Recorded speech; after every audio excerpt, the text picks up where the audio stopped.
Where does HIV come from? For some of us who remember the sudden emergence of HIV into the popular culture and awareness of the US in the early 1980s, HIV appears to have come from nowhere. Rumors swirled about where it came from, how it came to infect people from all walks of life around the world. It's only now, after over 25 years of research and discovery, that we can finally start to say with some confidence where HIV came from. HIV is a lentivirus on the basis of its genome and life cycle. It's not all that unusual for the lentiviruses. It infects immune cells, primarily CD4 positive T cells and macrophages. The other lentiviruses pursue similar, if slightly different, life cycles. There are lentiviruses that infect cats, goats, horses, sheep, cows, and monkeys. There's even a puma lentivirus. Not all of them cause disease under certain conditions. For example, the simian immunodeficiency virus strain that infects African green monkeys doesn't usually cause much disease to its host. The rhesus macaque also has a strain of SIV that causes little or no disease. However, if you take a rhesus macaque, a monkey from Asia, and infect it with the SIV from the African monkey, or if you infect the African monkey with the Asian virus, the result is called simian AIDS, and it parallels what we see in humans. This observation led scientists to suspect that HIV has not been a human virus for very long. If it was a virus with a lot of history with humans, it's unlikely that it would still be so pathogenic. Where could HIV have come from? We sequenced the genome of thousands of strains of HIV. And while there was an incredible diversity of sequences at certain locations, they all had a strong homology to various SIV strains. We usually break up the strains of HIV into two main groups, the HIV-1 and HIV-2 species. The closest relative, according to sequence variations, for the HIV-1 strain was the SIV that infects chimpanzees. The closest relative of HIV-2, a viral species largely found in Africa, appears to be the SIV found in Sudi mangabes. Africa possesses far more of the subgroupings of HIV than any other continent.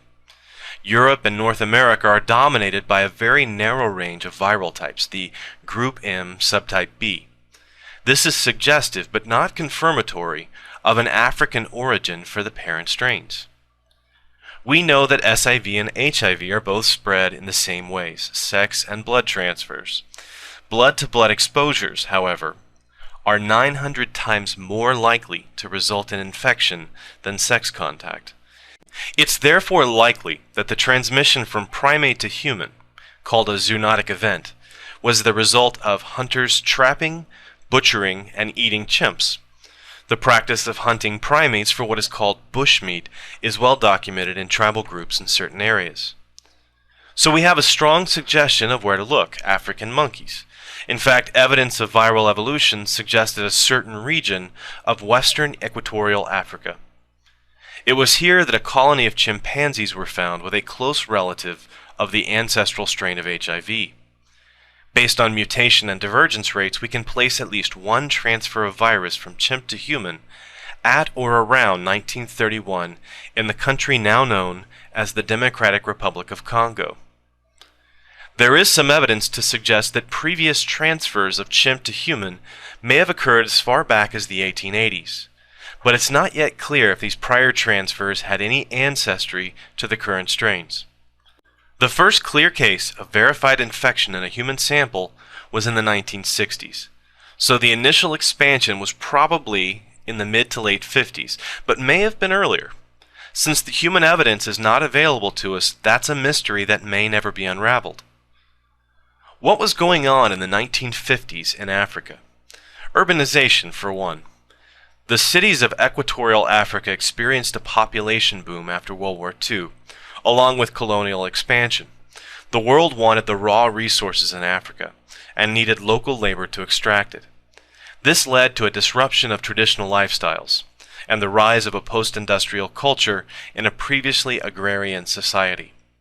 Prostitution and drug use may have increased as people left their towns and villages to find profitable work in the growing cities. They probably left their families and close communities behind, and many were no doubt lonely and isolated in this new cultural setting. It could be said that it was not African culture that led to the spread of HIV, but the effect of colonialism and industrialization in an area that had frequent contact with our close primate relatives. Previous zoonotic transfers of HIV, and it's likely that there were many over the centuries, from prey to hunter, were previously isolated by the low infection rate from anything but blood-blood contact. It was the addition of injectable drugs, prostitution, and urbanization that probably allowed HIV to escape the small region in which it frequently emerged. It appears that the next link in the chain was either to Haiti by direct immigration, or directly to the US. Or it might have been spread to Europe by sailors on cargo ships and then to North America. The data is a bit spotty, but the emergence in the major cities of Europe was slightly after the disease was documented in New York and San Francisco. Asia and Russia may have been infected by a second wave of emergence, as their subtype profiles are markedly different than the European and North American subtypes. South America, Australia, and Northwest Asia are a possible third wave emergence. The popularized idea of the Canadian flight attendant as patient zero is very misleading. He was certainly not the first case outside of Africa or in North America, but he was the index case in a large cluster of 248 patients in 1983. The other origin rumors that are very prevalent are the man-made pandemic theories.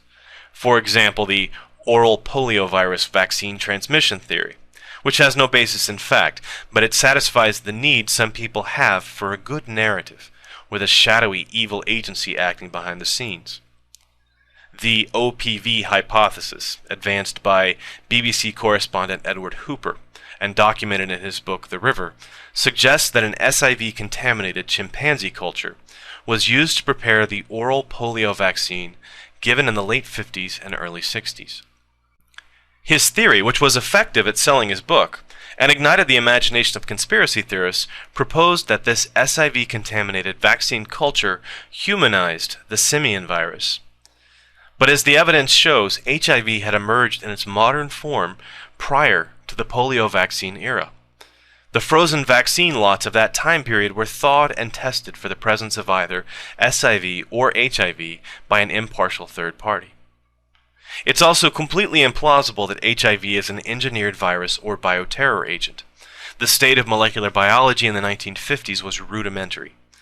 The capability did not exist at the time to make the precise molecular changes needed to generate HIV from SIV. Even crude techniques like co-culturing of the simian virus with known human pathogens like influenza would have been unsuccessful. HIV shows all the hallmarks of a zoonotic jump, not design. For example, look again at the distribution of HIV clades around the world. Note that there is profoundly more diversity in Africa. How could we account for that if every continent had been infected at roughly the same time by the same virus? Here are the figures for the number infected. Why would Africa have such a high prevalence and only in certain areas? We could implicate cultural differences, but then why is there such a gradient of infection across African nations of similar culture and population composition? If all these populations were simultaneously infected, why would such large differences be apparent?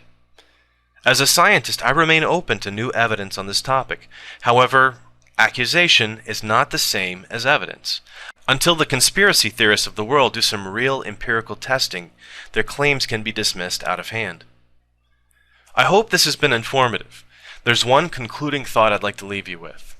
There's so much information on the internet which isn't based in fact, may be medically dangerous, or based on a paranoid fantasy.